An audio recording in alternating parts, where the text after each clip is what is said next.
All right. Hello, everybody. This is Keiichiro Nozaki, Senior Marketing Evangelist, APCJ from F5. First of all, welcome to our first episode where we discuss the cybersecurity trends that are impacting the businesses across APAC today.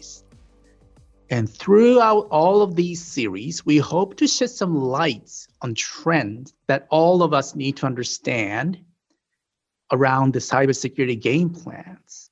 So today we have with us Mr. James Tin, Senior Director of Global Security Solutions at F5 Shape Security, who has been part of the F5 family for over a year now. So James, we're so glad to have you here. Can you quickly introduce yourself? Thank you very much, Kay. I'm very happy to be here. I've been working in the application security space and the anti-fraud space for roughly, 18 years now. Banks and airlines and a whole bunch of online e-commerce organizations to protect from cybersecurity threats. Thank you so much. I guess 18 years is such a long time. And also, as far as I understand, you're talking to lots of our existing customer nowadays as well. So I hope you have a lot of current state information that you might be able to share with us today. Yeah, absolutely. So I work across all of our customers. So I have a good understanding of what's happening in the different regions and all the different types of new activity that we're seeing and what some of organizations are doing to try and prevent these types of nefarious activities. All right, great. So I think that will be the great start for our first topic. Actually, I wanted to start this series by speaking about the subject around the fraud state. And I would say everybody should be agreeing that because of this pandemic, we have been seeing exponential growth in new internet users and online transaction. And fraud isn't a new thing, obviously, as you mentioned, 18 years of the history. I'm sure you can say that. We all have either witnessed it or know of someone who has been targeted even as of today. But despite our vigilance, we still fall victim to these fraudulent acts even now. And why is this the case, James? So just to begin with, why fraud is still being such a huge topic? Many people are suffering, are seeing lots of things happening in our space. Do you have any opinions or thoughts on this one? Well, ultimately, you have to think, why is the attacker doing this type of activity? Some of the activities that they're doing are things like credential stuffing. In our recent report from F5 Labs, we saw that credential stuffing has had a 15 to 30% increase across our customer base during COVID. And part of that is because credential stuffing is really easy to do. You can learn on YouTube on how to do a credential stuffing attack. You download something called Sentry MBA, you download a username and password list from somewhere else, and then you hit play. And the results are maybe 2 to 30% of those logins that are in this publicly found list are working. And the reason is because most people use the same username and password across all the different online applications, whether it's Gmail, Facebook, LinkedIn, fast food, e-commerce. Most people use the same username and password, so it's very easy for the attackers to just launch these attacks on any website that has a username and password field. And so they take over that person's identity, and then if it's got credit card details in that account, they can see the address details, date of birth. All of this stuff is now stolen, and the attackers essentially want to get money or want to get some value out of the organization. So if you are selling something online, or if you have something of value that the attackers see that they can monetize, then they will just do whatever they can to take that from you. Right. All right, I think that is great insight. Thank you for sharing, first of all. And I think that's a great point that it's just so easy for the attackers to generate the attacks, while it sounds like it will be a little bit difficult for the targeted user to protect themselves or deal with those things, right? So given that situation, I also wanted to move on to our second question topic here that, how are the enterprises are reacting and dealing with all of these fraud attacks as of today. I guess there might be some differences across the industry, but if you may, you might want to pick up some of the major industry you're dealing with, or many of the interesting situation happening, and share some thoughts or situation, some sort of interesting thing that you might want to share with the audiences here. Sure. So in the security space, we're finding that security operations teams are getting inundated with noise. There's a report from Swimlane that does security orchestration, automation, and reporting, and they say that 96% of alerts that go into a SOC aren't actually investigated. And so they're drinking from the fire hose. There's just too many alerts coming in. And so organizations are getting a false sense of security.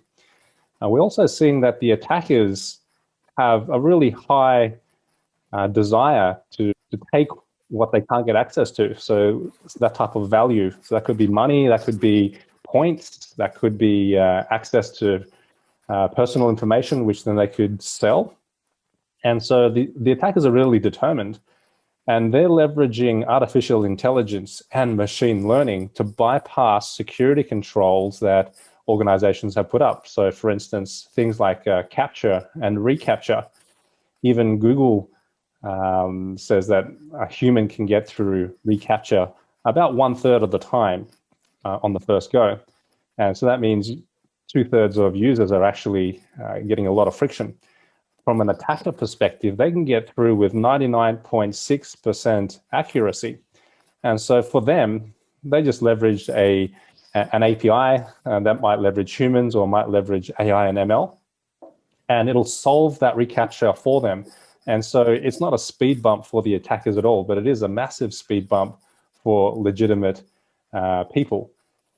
So examples of how bad this is affecting organizations, I've worked with a couple of health insurance providers who have recapture, and they're telling me that customers are calling up their help desk, and each time customer calls up, it costs them around $35, Australian that is. And they're saying that they try to get through recapture 10, 11, 12 times, and it's a struggle for them. So they end up churning, leaving that organization and going to another health insurance provider. And so the defenders are currently on the back foot. I feel that the way forward is to leverage capabilities like machine learning and artificial intelligence to identify malicious, automated types of attacks and allow through legitimate humans with minimal friction. And there's ways to actually do authentication that reduces friction. So there's new capabilities around passwordless authentication, WebAuthn. And this will provide increased security for the user as well as for the enterprise and reduce friction for the user. So it's a win-win-win for everyone there. Okay, that's really interesting episode. And I think it's crucial to understand that as a fact, many of the targeted enterprises actually was not the first to identify the attack that has been happened, but somebody else, which can be like, even damaging the brand of the audience, the brand of the enterprises per se. So that's quite notable information for us to learn, I would say. And also, James, I think we know that your teams has been talking to lots of customers, and probably, as far as I understand, many of the enterprise those are engaged by your team is coming from financial services sectors.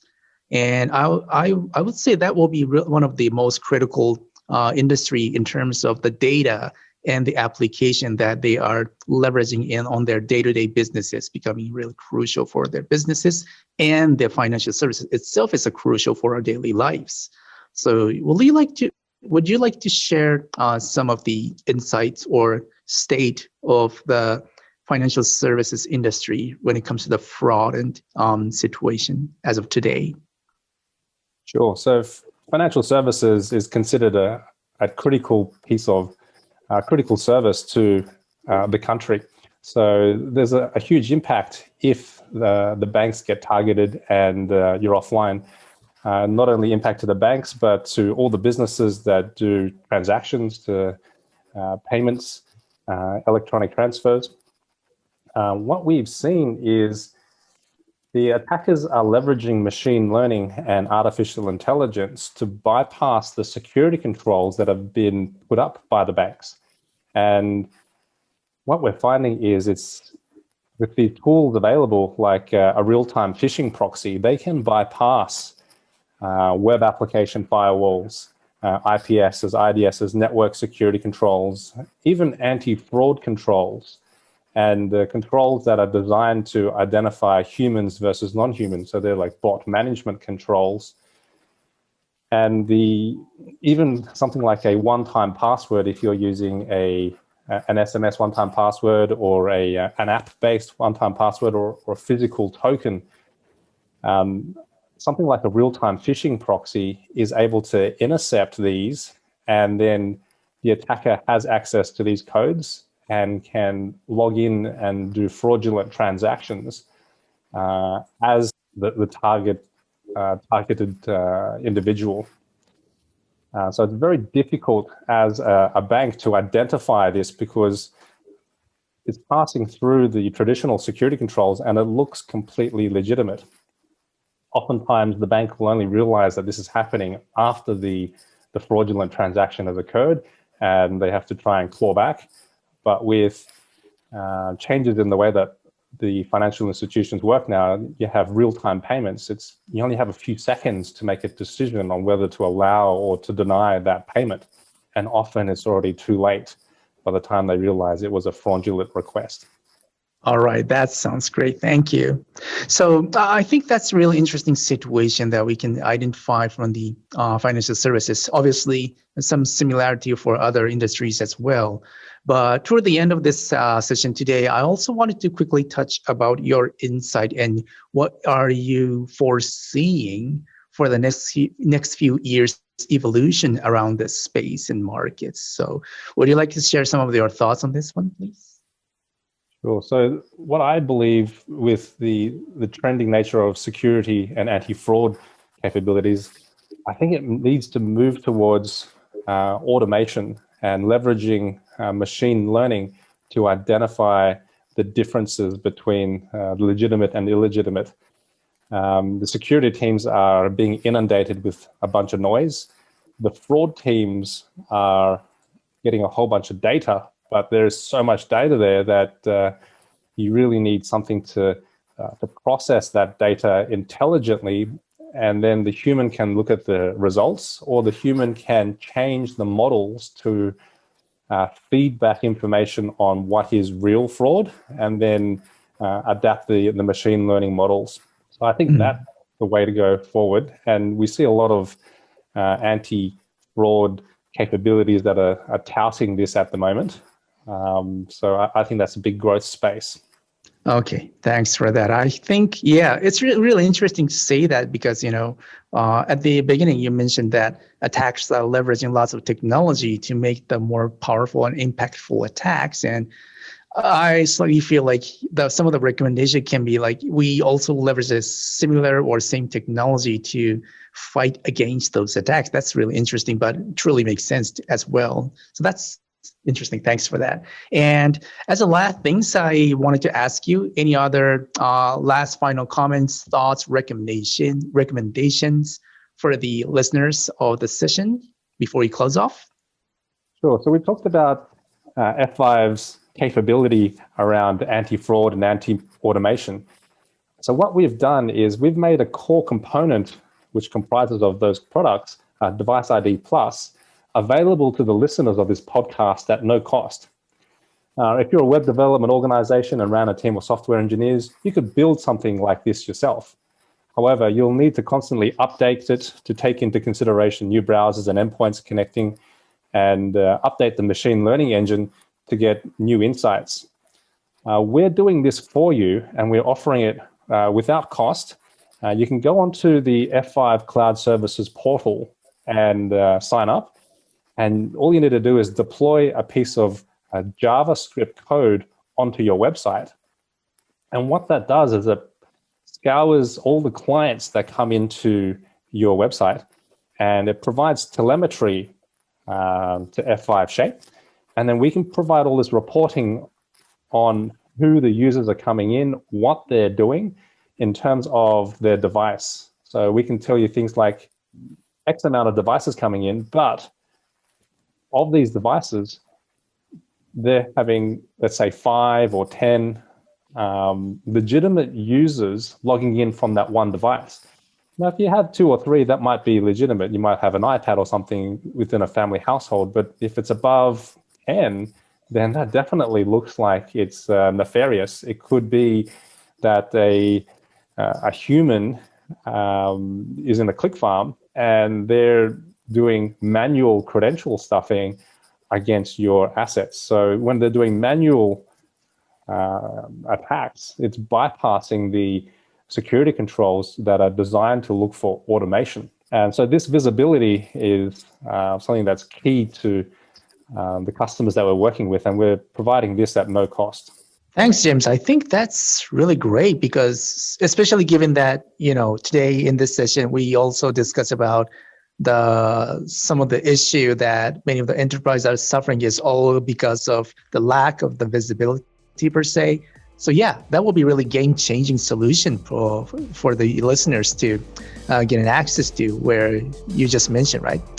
All right, so that's a great ending. So James, again, thank you so much for joining us today. Thank you, Kay.